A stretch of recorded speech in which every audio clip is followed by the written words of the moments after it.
दुरुस्त कह रहे हैं कि आईएमएफ की डोमेन में नहीं आता ये, लेकिन ये भी तो एक बात इंपॉर्टेंट है ना कि पीटीआई की तरफ से ज़बरदस्त लॉबिंग भी तो की जा रही है कि एक तरफ अमेरिका के खिलाफ वो साइफर का खत लहराते हैं और क्रिटिसिज्म सारा अमेरिका के गिर्द, उनकी पूरी जो थ्योरी है वो उसी के गिर्द घूमती है, लेकिन दूसरी तरफ इलेक्शन के ऊपर अमेरिका, बरतानिया, यूनाइटेड नेशंस, हर प्लेटफॉर्म की तरफ से ये कहा जाता है कि जी इलेक्शन मुनसिफाना नहीं हुए। तो कहीं ना कहीं पीटीआई ने फिर इसका मतलब है कि बैक एंड पे ग्राउंड वर्क तो किया है ना इसके लिए। दुनिया भर की ऑर्गेनाइजेशंस जो मॉनिटर करती हैं उनसे आप शिकवा करें। आप अमेरिका, बरतानिया को भी कहते हैं, वो भी आपके इलेक्शंस पे कमेंट करते हैं, क्योंकि आपको पता है कि वो पुरानी जमहूरियत है, डेमोक्रेटिक वैल्यूज को वो समझते हैं, वो बेहतर जानते हैं, तो उस पर कमेंट तो करते हैं। लेकिन आईएमएफ का इससे कोई वास्ता नहीं है। मैं सिर्फ आपको एक मिसाल देकर समझाता हूं कि इस वक्त जो है इजिप्ट सबसे बड़ा लैंडर आईएमएफ जो है वो इस वक्त इजिप्ट का है, मतलब बोरोवर सबसे बड़ा इजिप्ट है। वहां पे किस किस्म की जमहूरियत है? वहां पे तो आपको डिक्टेटरशिप नजर आती है, उसके बावजूद उनको लैंड करते हैं। बांग्लादेश इस वक्त आईएमएफ प्रोग्राम में है। अभी जो हसीना वाजिद साहब ने इलेक्शन करवाया उसमें आपने देखा कि 25 से 30 हजार जो वर्कर है ऑपोजिशन का वो जेलों में था, जो ऑपोजिशन लीडर है वो जेल में थी। तो क्या आईएमएफ ने ये पूछा कि पहले आप अपने ट्रांसपेरेंट इलेक्शन कराएं, फ्री एंड फेयर इलेक्शन कराएं? इसीलिए मैं कह रहा हूं कि इसकी कोई तुक नहीं बनती है उनको लिखने की। ये उनका डोमेन नहीं है कि वो ऑडिट इंश्योर करवाएं या फ्री एंड फेयर इलेक्शन करवाएं। हाँ, पीटीआई का ये मुतालबा बिल्कुल दुरुस्त है। जो बजाय नजर आ रहा है इस इलेक्शन में जिस किस्म की धांधली के इल्जाम आते हैं वो बड़े संगीन है कि फॉर्म 45 में नतीजा कुछ और है, फॉर्म 47 बदल दिए। और मैं पहले भी कह चुका हूं कि अगर इस तरह इलेक्शंस होंगे तो फिर इलेक्शन बेमायनी हो जाएंगे कि आप एक्सेल शीट पे फॉर्म 47 बना लें और बाद में आप उसको जस्टिफाई करें फॉर्म 45 से। ये होना नहीं चाहिए। इसलिए जो भी इंक्वायरी होनी चाहिए इस पे प्रेशर डालने की जरूरत है कि वो पाकिस्तान में हो और एक साफ और शफाफ इंक्वायरी हो। फ्रस्ट्रेशन में, डेस्परेशन में जब आपको लग रहा है कि लीगल सिस्टम आपके मुताबिक काम नहीं कर रहा है, तो ये नहीं हो सकता कि आप बाहर मुल्क जाएं और आईएमएफ को कहें कि आप इंश्योर करें हमारे यहाँ फ्री एंड फेयर इलेक्शंस। ये जो रिजर्व सीट्स की डिबेट है इसके ऊपर शहजाद ये बताएगा कि टेक्निकली तो क्लियर नहीं है, लेकिन कहा यह जा रहा है कि इलेक्शन कमीशन ने जो फैसला महफूज किया है तो उसमें शायद जवाज इस चीज को भी बनाया जाए जो खत सुन्नी इत्तेहाद कौंसिल की तरफ से 26 फरवरी को लिखा गया था। एक तो ये कि उन्होंने अपनी जमात की पूरी अम्ब्रेला उठा के पीटीआई को दे दी, सब कुछ कर रहे हैं, लेकिन वो 26 तारीख को खत जो लिख रहे हैं वो पीटीआई को नहीं बता रहे हैं। तो इसकी क्या वजह होगी आपके ख्याल में? क्या उनके ऊपर भी दबाव था इस हवाले से? सना, एक तो ये कि मेरी नजर में तो ये सुन्नी इत्तेहाद काउंसिल की सीट्स बनती हैं, क्योंकि अब पार्टी एक रजिस्टर्ड पार्टी वो होती है जिसके पास सिंबल हो। ये जरूरी नहीं है कि उनके पास कोई शख्स, कोई एमएनए एमपीए जीत कर आए इलेक्शन तभी वो पार्लियामानी पार्टी कह जाएगी।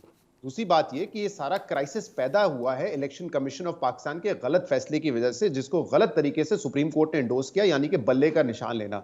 एक फंडामेंटल राइट होता है पार्टी का, वो उनको मिलना चाहिए था। आप किसी पार्टी के आइन को, आईने पाकिस्तान पे बाला तर रख के फैसला नहीं दे सकते। तो मेरी नजर में तो फैसला गलत था जिसकी वजह से क्राइसिस पैदा हुआ है। दूसरा, ये खत जनवरी 26 का है, फरवरी 26 का नहीं है। प्लीज इसको जरा रीचेक कर लीजिएगा। कल इसकी वजाहत हामिद रजा साहब ने भी की है और अली जफर साहब ने भी की है कि ये उस वक्त खत लिखा गया था जब इलेक्शन से पहले आपसे कहा जाता है कि आप बताएं कि 5% खवातीन को आप दे रहे हैं नशिस्तें या नहीं दे रहे। तो उस पर उस वक्त सुन्नी इत्तेहाद काउंसिल की ये राय थी कि हम तो इलेक्शन लड़ ही नहीं रहे, हम तो इत्तेहाद में जाके लड़ रहे हैं। लेकिन वो एक पुराना खत था। अब सिचुएशन चेंज हो चुकी है। पीटीआई के आजाद उम्मीदवार इस पार्टी में आ चुके हैं और बाकायदा इसकी एक नजीर मौजूद है। 2019 में जब ये फाटा का मर्जर हुआ था तो उस वक्त 7 आजाद जीते थे उन केपी के इंतखाबात में।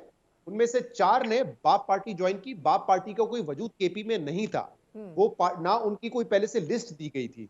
बाप पार्टी में जब वो 3 या 4 एमपीए शामिल हुए, उसके बाद बाप पार्टी को इजाजत दी गई कि आपका कोटा बनता है, एक खवातीन की नशिस्त आपको मिलेगी। उन्होंने उसी वक्त नाम दिया, उसकी स्क्रूटनी भी और उनको सीट मिल गई।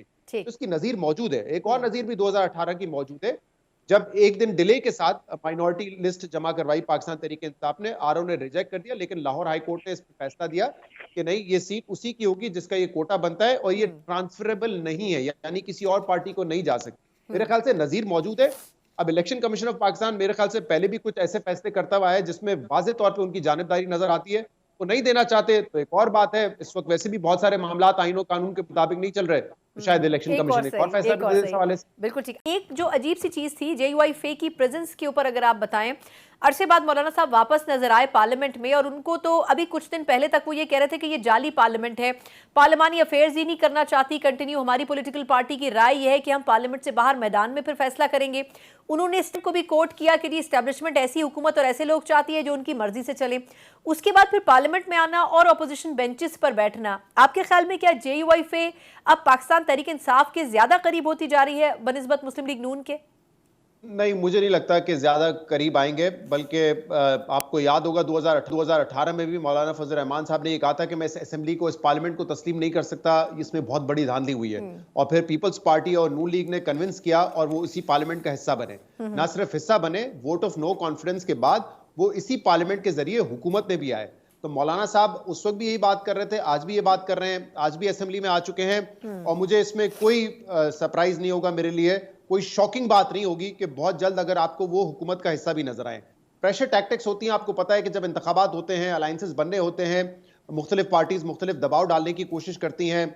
आपने एमक्यूएम के हवाले से सुना, उनकी कुछ जो मुबैना कॉल्स भी लीक हुई, जिसमें पीपल्स पार्टी अब ये इसरार कर रही थी कि अगर नंबर पूरे हैं तो एमक्यूएम की क्या जरूरत है काबीना में, उनको क्यों शामिल किया जाए।